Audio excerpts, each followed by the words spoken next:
This is Rob Temple for Boxing Social in association with Betfred. Delighted, as always, to be joined by WBC President Mauricio Sulaiman. We're here in Las Vegas ahead of Deontay Wilder versus Tyson Fury 2. How are you, Mauricio? Nice to see you as always. Same here. I'm very happy, very enthused for this great event. I think everybody is. I think sometimes you come to fights, and obviously me and you, we go to our fair share of fights. There's not always the big fight buzz around. This one, something quite different. Everybody excited for Saturday night. Yes, my mind is going back to the 1980s. I was fortunate to go through that era. Mike Tyson, Lennox Lewis, Holyfield, all those great heavyweight fights. And the atmosphere that is here, it's like the one that it happened many years ago. Where would you rank this fight among those great heavyweight fights of the 80s, the early 90s, and of course going further and further back? Where would this rank so far as just sheer size of the fight? On top, right there on the top 10 list of the greatest heavyweight fights events. The media from around the world is here. The attention is tremendous everywhere. It's the talk of the regular people on the street. So it's a major event. Obviously, Tyson, going back to the first fight, he ended his exile from the ring. He came back and had two rather low-key affairs and then had the WBC title fight. And then we were all expecting the immediate rematch. That wasn't quite the case, but we've finally got here in the end. How important was it for the WBC to get this rematch over the line and have these two duke it out again for the WBC title? It is so important to work towards making the best fights for the fans. This is a process for more than 2 years. The first fight was tremendous. Then there were some issues with the contracts and the promoters and the platforms, blah, blah, blah. They both went their separate ways, but now they meet again, and this is tremendous. It's very big for the sport. Was that always the plan, even though they went their separate ways? Was this the fight that you always had your eye on making for the WBC title? Well, we had order after the first fight, a rematch, and then it fell through, and Wilder did his mandatory last year. Then we had Delia Whyte to fight interim title, but there he had an issue out of the control of everyone. So at the end, this fight is happening. It's a mandatory title defense for the WBC. Next mandatory next year, 2021, in February. Delia Whyte is a mandatory. He's interim champion now that he has been cleared by UCAT and the British Boxing Board of Control, so it's a very interesting times in the heavyweight division. We'll come on to Delia Whyte shortly, but what you've just mentioned there about Deontay Wilder, this being a mandatory defence of his WBC title, quite unusual for there to be a rematch clause both ways for a mandatory title defence. Would you agree? I did not understand, sorry. So by all accounts, there's a rematch clause in it for Deontay or Tyson. If they lose the fight, they can invoke a third fight. But being a mandatory defence, that's not always the case for a two-way rematch clause.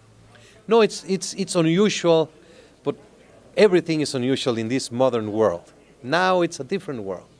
We have to adjust to the times. We have to keep the eye on what is the most important, maintaining the honorability, maintaining the rules and the organization, and just do the best that can happen. If it's a great fight, of course everyone wants to see a third fight. There have been trilogies in the history of the sport.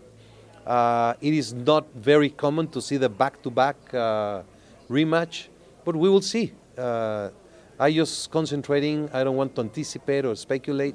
It should be a great fight on Saturday night. Was this something that was cleared by cleared with the WBC before the announcement of the second fight, that they would be a third fight, provided obviously it was invoked by the loser? Was that something that was spoken to you about before the second and third fight was made?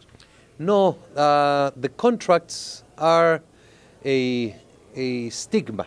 You know, there are so many contracts for a fight, and what we take care are for the fight contract. We don't get involved in the financials. We don't get involved in so many things that are into a boxing contract. We have our rules, and when a fight is of great importance, when it's a fight of popular demand, when there's no elements to believe there was something wrong, then rematches are acceptable.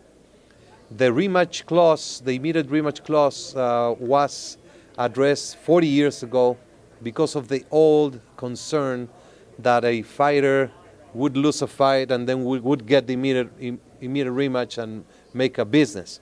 That is old. That is outdated. That is not in existence. But we care for the development and growth of the sport.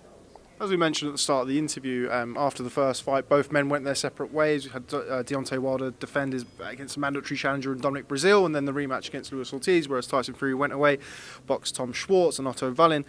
Was that ever a possibility? I mean, it's happened before. Was that ever a possibility for after the second fight to have a mandatory in between or have other fights in between? Obviously, they went their own ways after the first fight.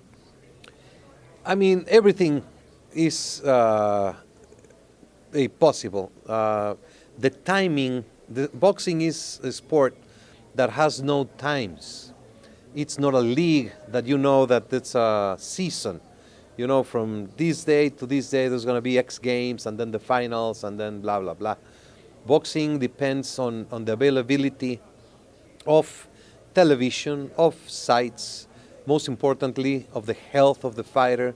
When there's an injury, fights get delayed.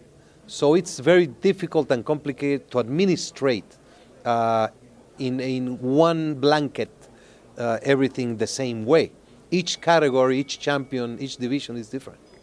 So where does this leave a mandatory challenger? As we mentioned, I mean, Dominic Breazeale had his mandatory shot after the first fight. Dillian Whyte, I believe, is, well, can you clarify this? Is Dillian Whyte now the mandatory? Who's obviously been exonerated by UCAD. He was the interim champion before. So is he now in the mandatory position before next year? Yes, but going back to your question, the mandatory is a once a year commitment by the fighter. And Deontay Wilder was going to fight his mandatory in Russia against Povetkin. And 7 days before the fight, there was an issue with an adverse finding. And that took more than 1 year in court. We attended the mandatory situation, and Povetkin was to fight Bermane Stiverne in a final elimination to determine the mandatory contender. And the day of the fight in Russia, again, there was an adverse finding. So that changed the whole process again. Then Stiverne was appointed mandatory because he had been there, blah, blah, blah. And Wilder fought that mandatory. But Breazeale had replaced, so there's an explanation and there's a full disclosure of everything that has happened. Dillian Whyte won his right to be mandatory contender only when he fought Rivas. He was never mandatory contender before that. He was claiming because he was ranked number 1, but he was never appointed mandatory contender. When he fought Rivas, he fought for an interim title and a final elimination to become the mandatory contender, and that's when he fought Rivas, and he won that fight. Then there was issues with UCAD. But it's clear, 2021 February is the next date for the next mandatory of the division.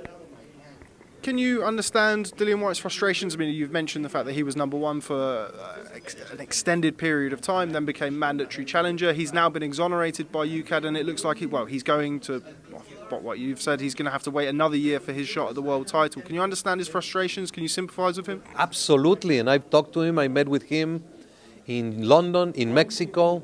He's a personal friend of mine, but that's what it is. He had an issue with UCAD testing, and that was out of the control of anyone. When Dillian Whyte and others suggest a favoritism towards, for example, Deontay Wilder, how does that make you feel? You know, I respect anyone has the right to express and to feel in a certain way. I feel absolutely proud and tall of what we have done because we're consistent. There's no favoritisms, but there's support for everyone. Deontay Wilder is our champion, and we have stood behind our champion, and we have supported his career just as we have supported Dillian Whyte. Dillian Whyte came into the picture. He won the WBC Silver Championship. He's been closely associated with us There are many things that are particular. I'm not going to go into detail, but I feel very comfortable because we have not done anything wrong to Delian or to nobody else. We have made mistakes, of course, we all make mistakes, but not in any way to Delian and to anyone in a situation that the WBC can be blamed for. Delian is a good fighter, solid fighter. He's been very loyal to the WBC, and we are waiting for him to get his title shot. Considering he was installed as the mandatory challenger after the Oscar Rivas fight, pending the investigation from UCAD, he was suspended as mandatory, not as mandatory, but beg your pardon, as his interim status, mandatory status, was suspended. Now it's came back and he's been exonerated. Obviously, in that time, Deontay Wilder has been mandated to face Tyson Fury. Do you regret potentially acting too hastily in the past? No. What do you mean acting too hastily? Had you waited for the UCAD? We have to, the world goes on. When we were at the WBC convention, in the open meeting, in the open floor, everything was put as at that moment. And the WBC ruling was, okay, we are standing by, we are supporting Dillian Whyte. We were doing our own investigation, giving him all the opportunity to prove the situation of a doping case. And what the WBC on November the 2nd, I guess, when we had the mandatory session, we perfectly clear put that Dillian Whyte was to be confirmed as interim champion and mandatory contender if he was cleared by UCAD and the British Boxing Board of Control. The WBC accepted this fight, Wilder Fury, to be the mandatory for the year. So the next mandatory is a year from February 2020 to February 2021. So you're happy and comfortable that you've done what you feel is the right thing in supporting Dillian Whyte throughout this case? Absolutely.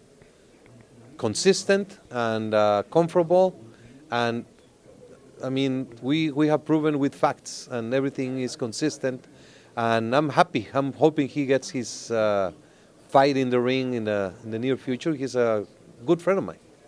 Would you be open to potentially a diamond belt? I know that was something that was discussed in the past when it was mandated for Dillian Whyte versus Tyson Fury. Would that be something that the WBC would potentially be willing to explore for Dillian Whyte in 2020? Well, he would have to request a diamond belt. Is a trophy. It's a recognition to a great fight. He is the interim champion, so he can defend, and he should be defending the title during the year. And if he requests a recognition for an upcoming fight, we will be supporting him, yes. So, for example, the Alexander Povetkin fight, which is what we're all waiting to be announced, rumours are that fight is done. Would you be willing to sanction that for a WBC Diamond title? It would be a WBC interim title, for certain. And we would, of course, consider putting a trophy, diamond belt for that fight. Povetkin is a very strong fighter. He's been active. He's been also suffering for many years for a substance called meldonium, which then WADA, the World Anti-Doping Association, changed the parameters. Had he been fighting in this time, that trace was allowed. At that time, it was not allowed. So he's a victim of the situation, but I like Povetkin very much. Moving away from the heavyweights, it seems like every time I speak to you in Las Vegas or London, there's a new WBC situation with the lightweights. It seems like the lightweights is just continually evolving. There's interim champions, there's champions in recess. There's currently a vacant title at 135. There's no interim. There was before Haney Abdullayev. Okay. So I'm talking about a series of interviews that we've done. There's always seems to be something to talk about with 135 pounders. Why is that? Well, it's a particular division that has had so many things happening. Mikey Garcia was a champion, a very solid champion. He decides to move up in weight, and that's when everything started. We order a tournament, a 4-man tournament to fill that vacant title, and then those fights fall apart. So we ended up having Lomachenko, who is a elite fighter, who was holding 2 belts, and he requests the WBC to fight for the title, for the vacant title. How can you say no to such a great position? A vacant title is supposed to be filled by the top-ranked fighters. You cannot claim that he's not an elite fighter. So he fought Luke Campbell, but Devin Haney had already, he was in that mix that fell apart. So the WBC accepted to do that fight as an interim title, as a resource to allow Lomachenko fight Campbell for the world title. Then Haney fought and he got injured, okay? At the convention, we received the request for the franchise designation for Lomachenko, which was approved, and Haney got injured. That's why he was placed as champion in recess, because he had surgery. We're going to allow him to take all the time necessary to come back. The WBC order Luke Campbell to fight Fortuna for the WBC title.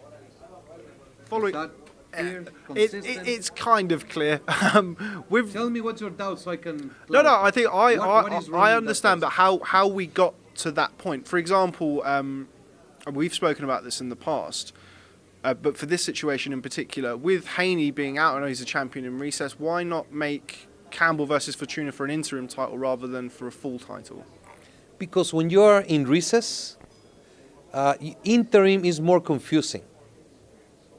The interim designation is more confusing. We don't know how long Haney is going to be out, and we don't know if he's going to remain fighting in lightweight. He's had weight issues. On his title defense in Staples Center, he gained a lot of weight from the official weigh into the fight of the day, weigh in fight day. So once he's ready, when we see he's in position to continue his career, we can assess, but give him the benefit so he has the respect as a champion and not rush him into making a decision that will not benefit his future. He's 21 years old. So we put champion in recess, Campbell can fight for the world title, and then we will see what happens. With Haney being a champion in recess, does that give him the right to fight for the title upon his return, whether it's at 135 pounds or 140 pounds? Only on lightweight, because he's champion in that division. If he chooses to move up in weight, of course he will be highly considered for a ranking on the best position possible, a possible final elimination or a possible challenge for the title. Something else that me and you have spoken about in the past is the franchise title. We've mentioned Lomachenko, the franchise champion at 100. Well, the WBC franchise champion, as I understand it, it's not attributed specifically to weight. Is that right? It is one of the characteristics of the franchise designation is because a fighter that has multiple abilities to fight in different weight divisions. That's what Canelo and Lomachenko have done in the past, and fighters that run the industry of the sport being considered the top of the top of the top, and that's a franchise designation. Lomachenko versus Teofimo Lopez. Does the winner of that become undisputed champion? Absolutely yes. Absolutely yes. Because Lomachenko is a WBC champion. I was asked this question before, and the only response I have for those who question that, I'm going to ask a question back. Okay? Can I look at the camera? Or would you like to see Lomachenko versus Teofimo Lopez? Do you want to see that fight? I'm guessing 99%, if not 100%, is saying yes. So take it, enjoy it. But do you understand people that are confused by the fact that it would be an undisputed fight, but then you've got Luke Campbell versus Javier Fortuna for a full WBC title. You've got Devin Haney, a champion in recess. By definition, that's not undisputed, correct? What is the WBA champion? At lightweight? No, anyone. Okay. They have super champion, regular champion. Those are they call that undisputed. Let's not focus into the little things. The important thing is the boxing, the fights that happen. So you have Lomachenko, undoubtedly considered as one of the pound for pound better great champions. You have Teofimo Lopez, considered a beast on the sport with such a great record, with such a knockout power. A very interesting fight. Lomachenko is representing the WBC in that fight, and it's a unification bout. If at the end people are confused if he's unified or not, that's a lesser problem. The most important is that the fight happens and we get a great event in the ring. Statistics, look at statistics. They vary so much from, how do you compare today's baseball or football from 40 years ago, 50 years ago? I rather stay with the positive result of what these implementations bring to the sport rather than worrying about, oh my God, is he or not unified? That's secondary. Final one with regards to belts. I mean, this isn't just something that necessarily the WBC is involved with. You've mentioned the WBA there, who have a few belts. 78 champions in 17 divisions is the numbers that I had a look at and found yesterday. Too many belts in boxing, in your opinion? Well, I can only talk about the WBC. The WBC is the world champion. The WBC has been around for many, many years. The WBC is Muhammad Ali, Tyson Lerner, Hagler, Hearns, Duran, Frank Bruno, Joe Calzaghe, all those great fighters of all time. And if boxing continues, it's evolving very much. Look at Saturday night. It's Wilder against Fury for the WBC belt. I see the confusion or the problems of fans or media could have with so many belts. The WBC is a world champion, and we just see what we do. We cannot control what others do. And what we do is have one world champion in situations that need attention. There could be an interim champion or could be a champion in recess. The diamond, famous thing, that's a designation trophy for the fight.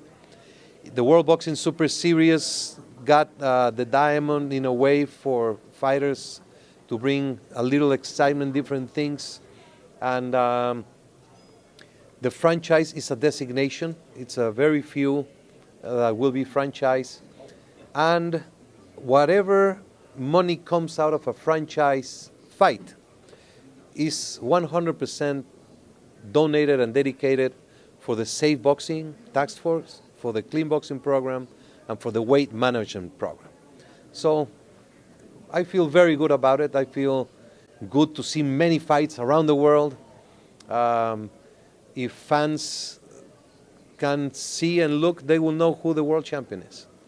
You mentioned the weight management program and the clean boxing program, two initiatives that are fully behind for the WBC. I wanted to talk about something else that I saw recently from the WBC. You've changed the amount of rounds for international titles and kind of titles of that level. Why was that? Yeah, we reduced from 12 to 10 or even 8 rounds the affiliated regional titles. It is a fact that fighters are fighting for those regional titles many times to position themselves in the organizations, in the rankings. And we have seen how fighters are pushed too fast into competing at 8, 10, 12 rounds. And that is very dangerous.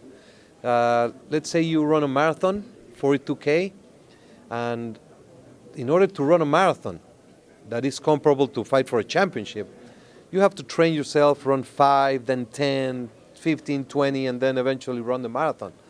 And that's what's happening in boxing. You're putting guys who can run 5 or 10 kilometers to run 42.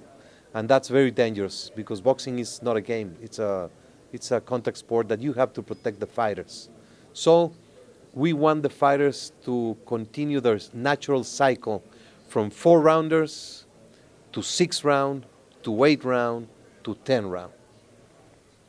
Final question, the WBC Silver Title is going to be on the line at heavyweight in April. Daniel Dubois versus Joe Joyce, recently announced fight. Great fight between two British heavyweights. Talk to me about that fight and the WBC Silver Title being on the line in that fight. Yes, Dubois, that's how you say, Dubois.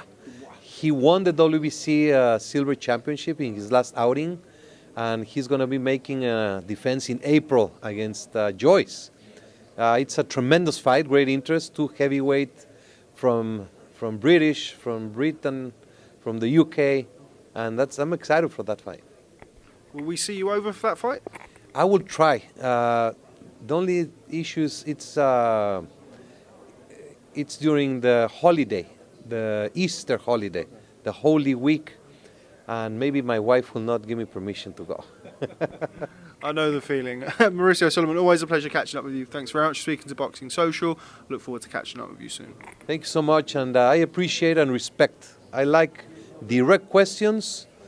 It's not a popularity contest, and I hope I have clarified and stated our position, and we're always open. Just to echo that, you've always been very, very open with me. You've always answered every question. You've always been available for every interview, and I do appreciate it and look forward to doing it again soon. Excellent. Me too. Thank you. Thanks, Mauricio. It's great. Thank you. Thank you.